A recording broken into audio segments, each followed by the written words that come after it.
Speaking of the vice president, she has quickly emerged as the top contender for the presidential nomination, and she has been working the phones, reportedly wearing a Howard University sweatshirt, where she is, of course, a proud alum. So far, nearly two-thirds of Democrats in the House and at least 28 Democratic senators have endorsed her, and some state delegates have already pledged their support. Nancy Cordes is at the White House joining us to talk about this. Nancy, good morning.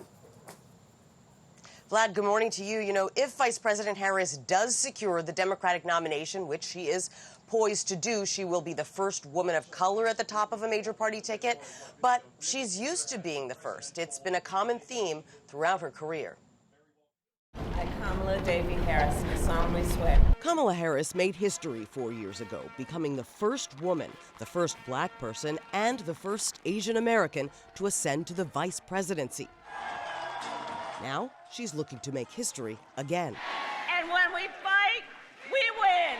The 59-year-old from California began her career as a prosecutor, winning statewide office in 2010 to become California's Attorney General, then winning a coveted Senate seat in 2016. Can you think of any laws that give government the power to make decisions about the male body? Her sharp questioning as a member of the Judiciary Committee drew national attention. And just 3 years into her first term, she made a bid for the Democratic presidential nomination. After she dropped out, she was tapped by Joe Biden to be his running mate. But while I may be the first woman in this office, I will not be the last.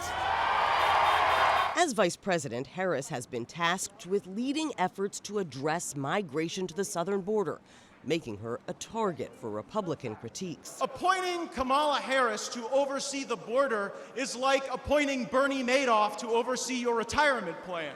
She has also been the administration's fiercest advocate when it comes to reproductive rights. Donald Trump thinks the government is in a better position to tell women what's in their best interest. Over the past few weeks, as Biden faced mounting pressure to step aside, she remained staunchly supportive. Joe Biden is our nominee. He, in turn, insisted she is ready to do his job if called upon. What is it about her attributes and her accomplishments over the last 4 years that make her ready to serve on day one if necessary? First of all, the way she's handled the issue of freedom of women's bodies to have control over their bodies. She is qualified to be president. That's why I picked her. Harris said yesterday she wants to earn this nomination, and to prove that, she spent more than 10 hours yesterday making phone calls to more than 100 politicians, advocates, and labor leaders. Her campaign says it took in $49.7 million from grassroots supporters yesterday alone. That would make it the biggest fundraising day of the 2024 cycle, Vlad.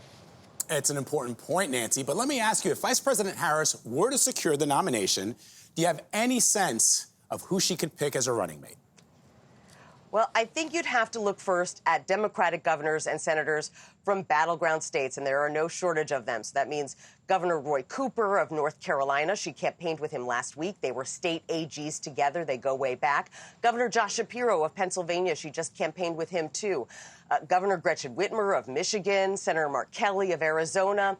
And then I'd throw in Andy Beshear of Kentucky. He's a popular Democratic governor in a red state. And by the way, Vlad, I'm told Harris called all 5 of them on the phone yesterday.